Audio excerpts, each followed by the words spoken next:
നമസ്കാരം, എല്ലാ കൂട്ടുകാർക്കും പാചക ചാനലിലേക്ക് ഒരിക്കൽ കൂടി സ്വാഗതം. ഇന്ന് നമ്മൾ ഉണ്ടാക്കാൻ പോകുന്നത് നല്ലൊരു ഡെസേർട്ടാണ്. ക്രീം പഫ്സ് ആണ് ഇന്നത്തെ നമ്മുടെ റെസിപ്പി. ഇത് കാണുമ്പോൾ ഒരുപക്ഷെ ചെയ്യാൻ പ്രയാസമുള്ള റെസിപ്പിയായിട്ട് നിങ്ങൾക്ക് തോന്നിയേക്കാം. പക്ഷെ അങ്ങനെയല്ല കേട്ടോ. നമ്മുടെ വീട്ടിലുള്ള സാധാരണ ചേരുവകൾ കൊണ്ട് നമുക്ക് ഈസി ആയിട്ട് ഉണ്ടാക്കാൻ പറ്റുന്ന നല്ലൊരു ഫ്രഞ്ച് ഡെസേർട്ടാണ് ഈ ക്രീം പഫ്സ് അഥവാ ക്രാക്കനിക് ഷൂ പേസ്ട്രി. ഇതിന് 3 ഭാഗങ്ങളായിട്ടാണ് നമ്മൾ ഉണ്ടാക്കുന്നത്. ഈ മുകളിൽ കാണുന്ന ഈ പരുപരുത്ത പോലുള്ള ഈ ഭാഗമില്ലേ, ഇതിന് ക്രാക്കനിൻ എന്നാണ് പറയുന്നത്. പിന്നെ ഇതിന്റെ ഉള്ളിൽ ഒരു ചെറിയ ഷെല്ല് പോലെ ഒന്നുണ്ട്, അതിനെ നമ്മൾ ഷൂ പേസ്ട്രി എന്നാണ് പറയുന്നത്. പിന്നെ അതിന്റെ ഉള്ളിൽ നമ്മളൊരു ക്രീം ഫില്ല് ചെയ്യുന്നുണ്ട്. ഞാനിവിടെ വാനില കസ്റ്റാർഡ് ക്രീമാണ് ഫില്ല് ചെയ്യുന്നത്. അതുണ്ടാക്കിയെടുക്കാൻ നല്ല എളുപ്പമാണ് കേട്ടോ. അപ്പൊ നമുക്ക് ഏറ്റവും ആദ്യം തന്നെ ഇതിന് മുകളിലുള്ള ക്രാക്കനിൻ അഥവാ കുക്കി ക്രസ്റ്റ് അതെങ്ങനെ ഉണ്ടാക്കുന്നത് നോക്കാം. അത് വളരെ പെട്ടെന്ന് നമുക്ക് ഉണ്ടാക്കിയെടുക്കാൻ പറ്റുന്ന ഒന്നാണ്. ഇതിന് ആവശ്യമായിട്ടുള്ള സാധനങ്ങളെല്ലാം നമ്മൾ വെയിറ്റ് നോക്കുവാണെങ്കിൽ ഏകദേശം ഒരേ വെയിറ്റ് ആയിരിക്കണം ഉണ്ടായിരിക്കേണ്ടത്. ഇപ്പം നമ്മൾ എടുക്കുന്നത് 3 ടേബിൾ സ്പൂൺ ബട്ടറാണ്. ഇത് ഏകദേശം 45 ഗ്രാം ഉണ്ട്. സോഫ്റ്റ് ആയിട്ടുള്ള ബട്ടർ വേണം, അൺസാൾട്ടഡ് ബട്ടറാണ്. പിന്നെ 3 ടേബിൾ സ്പൂൺ പഞ്ചസാര, ഇത് 50 ഗ്രാം ഉണ്ട്. പിന്നെ 50 ഗ്രാം മൈദ, അതായത് ഒരു 1/4 കപ്പും പിന്നെ 2 ടേബിൾ സ്പൂൺ മൈദയും കൂടി അളന്നെടുക്കുക. പിന്നെ നമുക്ക് 1 നുള്ളു ഉപ്പും കൂടി ആവശ്യമുണ്ട്. ആദ്യം തന്നെ നമുക്ക് ഈ ബട്ടറും പഞ്ചസാരയും നന്നായിട്ടൊന്ന് മിക്സ് ചെയ്തെടുക്കണം. ഇനി ഇതിലേക്ക് 1 നുള്ളു ഉപ്പ് ചേർക്കാം.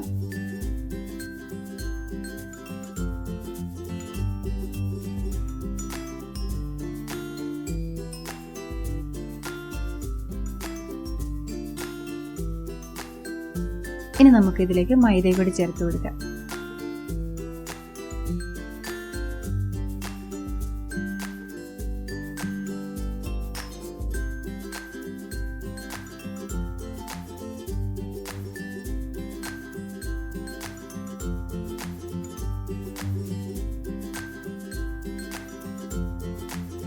ഇനി നമുക്കൊരു ബട്ടർ പേപ്പറിലേക്ക് മാറ്റാം.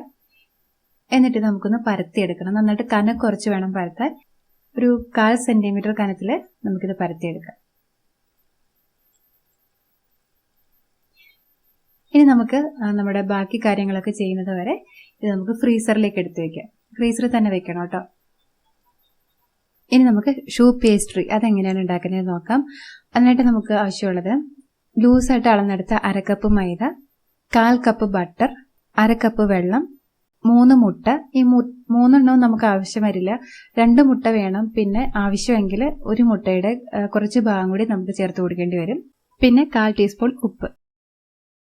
ആദ്യം തന്നെ നമുക്കൊരു സോസ് പാനിലേക്ക് 1/2 കപ്പ് വെള്ളം, 1/4 ടീസ്പൂൺ ഉപ്പ്, ബട്ടർ ഇത്രയും ചേർത്തിട്ട് ഈ ബട്ടർ നന്നായിട്ട് മെൽറ്റായി വന്ന് വെള്ളം ഒന്ന് തിളച്ച് വരുന്നവരെ നമുക്ക് ഒരു മീഡിയം ഫ്ലെയിമിൽ ഇത് തിളപ്പിച്ചെടുക്കാം.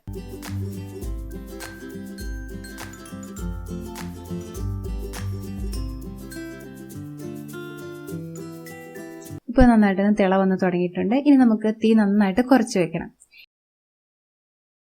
ഇനി ഇതിലേക്ക് നമ്മൾ അളന്ന് വെച്ച 1/2 കപ്പ് മൈദ ഒരുമിച്ച് ചേർത്ത് കൊടുക്കുക.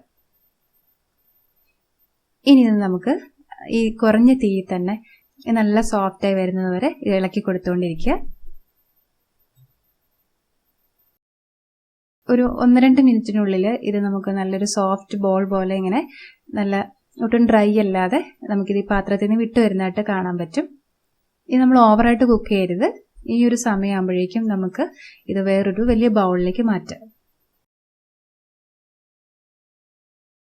ഇനി ഇതിന്റെ ചൂടൊന്ന് ആറാനായിട്ട് നമുക്ക് ഇങ്ങനെ ഒന്ന് പരത്തി കൊടുത്തിട്ട് കുറച്ചു നേരം ഇതിങ്ങനെ തന്നെ വയ്ക്കാം. ഇപ്പോൾ ഇതൊരു 2-3 മിനിറ്റ് ചൂടാറിയിട്ടുണ്ട്. ഇനി നമുക്കിതിലേക്ക് മുട്ട ചേർത്ത് കൊടുക്കണം. ഓരോ മുട്ടയായിട്ട് വേണം ചേർക്കാൻ. ആദ്യത്തെ മുട്ട ചേർത്ത് കഴിഞ്ഞിട്ട് നന്നായിട്ട് അത് യോജിച്ച് കഴിഞ്ഞ ശേഷം അടുത്ത മുട്ട ചേർത്ത് കൊടുക്കുക. നമ്മൾ ആദ്യം മുട്ട ചേർത്ത് ഇങ്ങനെ മിക്സ് ചെയ്യുമ്പോൾ ഇതിങ്ങനെ വളരെ സ്ലിപ്പറി ആയ പോലെ നമുക്ക് തോന്നും. പക്ഷെ നമ്മളിത് കണ്ടിന്യൂസ് ആയിട്ട് മിക്സ് ചെയ്തുകൊണ്ടിരിക്കുമ്പോൾ അത് അതിലേക്ക് നന്നായിട്ട് യോജിച്ച് കിട്ടും. ഇത് ഇതുപോലെ നന്നായിട്ട് യോജിച്ച് കിട്ടിക്കഴിയുമ്പോൾ അടുത്ത മുട്ടയും കൂടി ചേർത്ത് കൊടുക്കാം.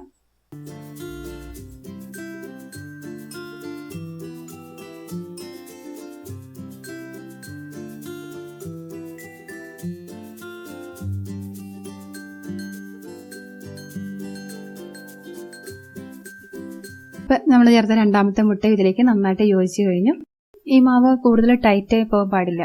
ഇതിന്റെ കറക്റ്റ് കൺസിസ്റ്റൻസി ആയോ എന്ന് അറിയാനായിട്ട് നമ്മളൊരു തടിത്തവിയിൽ ഈ മാവ് ഇങ്ങനെ കുറച്ചെടുത്ത് ഇങ്ങനെ ഒരു കുറച്ച് ഹൈറ്റിൽ ഇങ്ങനെ പിടിച്ചിട്ട് താഴേക്ക് ചെരിച്ചു കഴിയുമ്പോൾ ഒരു 3 സെക്കൻഡിന് ശേഷം അത് തനിയെ താഴേക്ക് വീഴണം.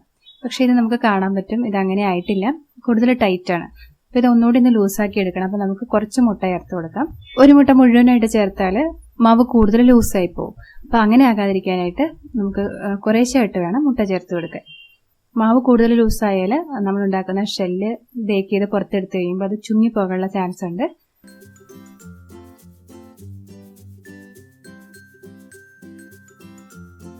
ഇപ്പോൾ ഇത് കണ്ടത് 3 സെക്കൻഡിന് ശേഷം തനിയെ താഴേക്ക് വീണിട്ടുണ്ട്, കറക്റ്റായിട്ട് കിട്ടിയിട്ടുണ്ട്. ഇനി നമുക്ക് ഇത് ബേക്ക് ചെയ്യാനായിട്ട് ഒരു ട്രേയിലേക്ക് മാറ്റണം. അപ്പോൾ അതിന് മുമ്പായിട്ട് നമുക്ക് ഇതൊരു പൈപ്പിംഗ് ബാഗിലേക്ക് നമുക്ക് ട്രാൻസ്ഫർ ചെയ്യാം. പൈപ്പിംഗ് ബാഗ് ഇല്ലാതെ ഒരു സ്പൂൺ ഉപയോഗിച്ച് നമുക്ക് ചെയ്യാം കേട്ടോ. പക്ഷേ നമ്മൾ ഇതുപോലെ ഒരു പൈപ്പിംഗ് ബാഗ് ഉപയോഗിക്കുകയാണെങ്കിൽ നമുക്ക് കുറച്ചുകൂടി നീറ്റായിട്ട് നമുക്ക് ചെയ്യാൻ പറ്റും. ഒരു പേപ്പറിൽ ഞാൻ ഒരു 1.5 ഇഞ്ച് വട്ടം ഇങ്ങനെ ഒന്ന് ട്രേസ് ചെയ്ത് വെച്ചിട്ടുണ്ട്. അതിൻ്റെ മുകളിലേക്ക് ഒരു ബട്ടർ പേപ്പർ വെച്ച് കൊടുക്കുകയാണ്. അപ്പോൾ നമുക്കൊരു കറക്റ്റായിട്ട് ഒരു ഐഡിയ കിട്ടാൻ വേണ്ടിയിട്ടാണ് അതിൻ്റെ വലിപ്പം. ഇതിലേക്ക് നമുക്കിത് പൈപ്പ് ചെയ്യാം. അപ്പോൾ നമ്മളിതിങ്ങനെ പൈപ്പ് ചെയ്യുന്ന സമയത്ത് ഈ ബാഗിൻ്റെ ടിപ്പ് ഇതിന് തന്നെ മുട്ടി തന്നെ ഇരിക്കണേ, അപ്പോഴാണ് നമുക്ക് കറക്റ്റായിട്ട് ഇത് അതിൻ്റെ ഷേപ്പിൽ നമുക്ക് പൈപ്പ് ചെയ്യാൻ പറ്റുള്ളൂ. ഈ ഓരോ പേസ്റ്റും തമ്മിൽ നല്ലൊരു ഗ്യാപ്പ് ഉണ്ടാവണം, ഒരു 3 ഇഞ്ച് അകലെങ്കിലും ഉണ്ടാവണം. കാരണം നമ്മളിത് ഓവനിൽ വെച്ച് ബേക്ക് ചെയ്യുമ്പോൾ ഇത് നന്നായിട്ട് ഇതിൻ്റെ സൈസ് കൂടും, നന്നായിട്ട് വീർത്ത് വരും. അപ്പോൾ അതിനനുസരിച്ചുള്ള സ്പേസ് നമ്മൾ കൊടുക്കണം. ഇനി നമുക്ക് ഇതിൻ്റെ മുകളിലേക്ക് നമ്മൾ ആദ്യം തയ്യാറാക്കി വെച്ച ക്രാക്കുലിൻ ഉണ്ടല്ലോ, ഇതേ വലിപ്പത്തിൽ തന്നെ ഇതേ വട്ടത്തിൽ തന്നെ നമുക്കിത് ഒന്ന് മുറിച്ചെടുക്കണം. ഒരു ഗ്ലാസ്സോ അല്ലെങ്കിൽ ഒരു കുപ്പിയുടെ അടപ്പോ അല്ലെങ്കിൽ ഒരു കുക്കി കട്ടറോ നിങ്ങൾക്ക് ഉപയോഗിക്കാം. ഞാനിപ്പോൾ 1.5 ഇഞ്ച് വലിപ്പത്തിലുള്ള ഒരു കുക്കി കട്ടർ കൊണ്ടാണ് ഇത് മുറിച്ചെടുക്കുന്നത്. ഇത് നമുക്ക് ഓരോന്നും ഇതിന്റെ മുകളിലായിട്ട് വെച്ച് കൊടുത്തിട്ട് പതുക്കെ ഒന്ന് അമർത്തി കൊടുക്കുക. ഇനി ഇത് ബേക്ക് ചെയ്തെടുക്കണം. ഇത് നമുക്ക് OTGയിലും ബേക്ക് ചെയ്യാം. ഓവൻ ഇല്ലാത്തവർക്ക് നല്ല പെർഫെക്റ്റ് ആയിട്ട് തന്നെ നമുക്ക് സ്റ്റൗ ടോപ്പിൽ നിന്നും ബേക്ക് ചെയ്തെടുക്കാൻ പറ്റും. ഇത് OTGയിൽ ബേക്ക് ചെയ്യുന്നതിന് ഓവൻ 230 ഡിഗ്രി സെൽഷ്യസിൽ, അതായത് നല്ല ചൂടിൽ തന്നെ പ്രീഹീറ്റ് ചെയ്യുക.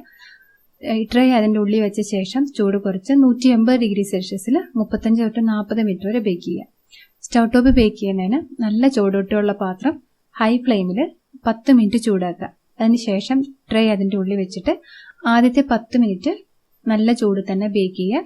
അതിനുശേഷം തീ കുറച്ച് വെച്ചിട്ട് ഒരു മീഡിയം ഹൈ ഫ്ലെയിമിൽ ഒരു 25 മിനിറ്റ് കൂടി ബേക്ക് ചെയ്തെടുക്കുക. 25 അല്ലെങ്കിൽ 30 മിനിറ്റ്.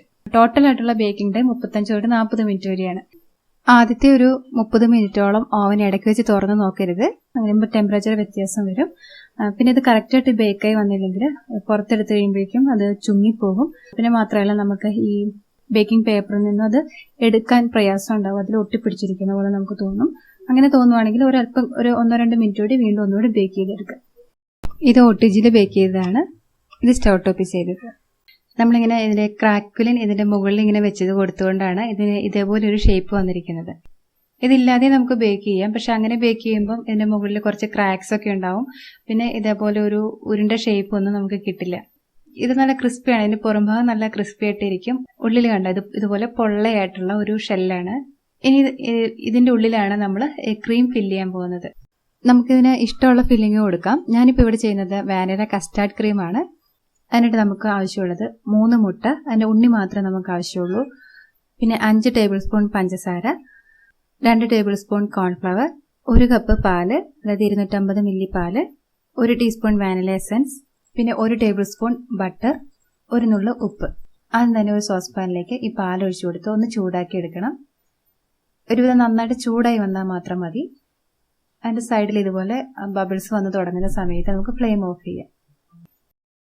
ഇനി ഒരു ബൗളിലേക്ക് ഈ മുട്ടയുടെ ഉണ്ണി മാത്രം വേർതിരിച്ചെടുക്കാം.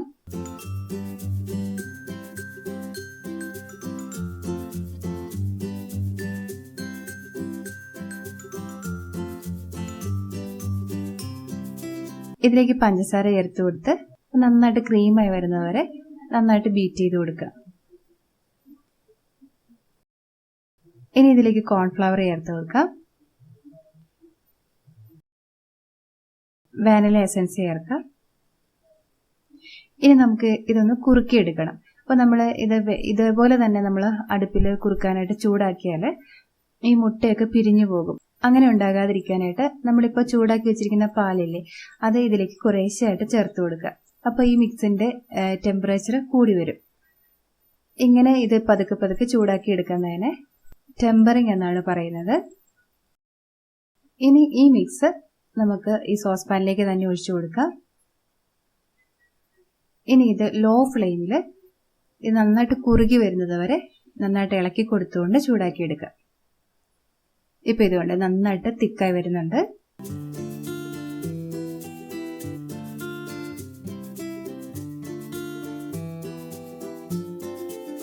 ഇതേപോലെ നന്നായിട്ട് തിക്കായി വന്ന് ഇതുപോലെ ബബിൾസ് ഒക്കെ കണ്ടു തുടങ്ങിയാൽ നമുക്ക് ഫ്ലെയിം ഓഫ് ചെയ്യാം.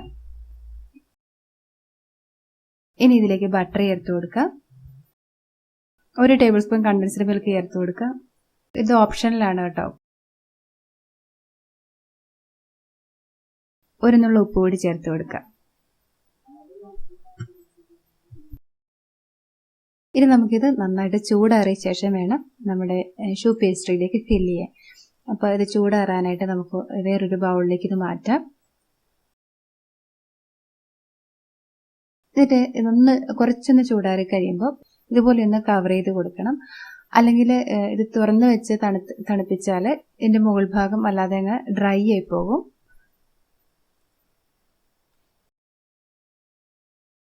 ഈ ക്രീമിന്റെ ചൂട് നന്നായിട്ട് മാറിക്കഴിഞ്ഞാൽ നമുക്ക് ഇതൊരു പൈപ്പിംഗ് ബാഗിലേക്ക് ഫില്ല് ചെയ്യാം.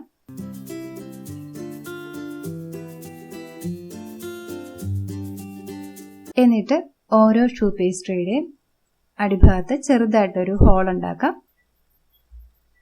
അതിലേക്ക് ഈ ക്രീം ഫില്ല് ചെയ്ത് കൊടുക്കാം.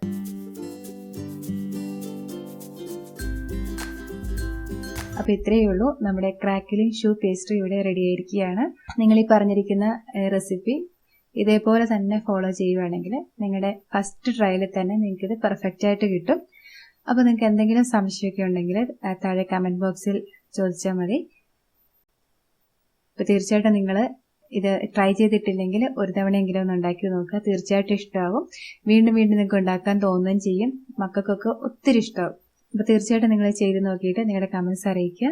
ഇഷ്ടപ്പെട്ടെങ്കിൽ ലൈക്ക് ചെയ്യാനും ഫ്രണ്ട്സിനും റിലേറ്റീവ്സിനും ഒക്കെ ഒന്ന് ഷെയർ ചെയ്ത് കൊടുക്കാനും മറക്കരുത്. അതുപോലെ ഈ ചാനൽ നിങ്ങൾ ആദ്യമായിട്ടാണ് കാണുന്നതെങ്കിൽ സബ്സ്ക്രൈബ് ചെയ്യാനും പുതിയ വീഡിയോസിന് നോട്ടിഫിക്കേഷൻ കിട്ടാനായിട്ട് അരികിലുള്ള ബെൽ ബട്ടൺ പ്രസ് ചെയ്യാനും മറക്കല്ലേ. അപ്പോൾ വീണ്ടും നമുക്ക് നല്ലൊരു റെസിപ്പിയിലൂടെ കാണാം. അതുവരെ നന്ദി, നമസ്കാരം.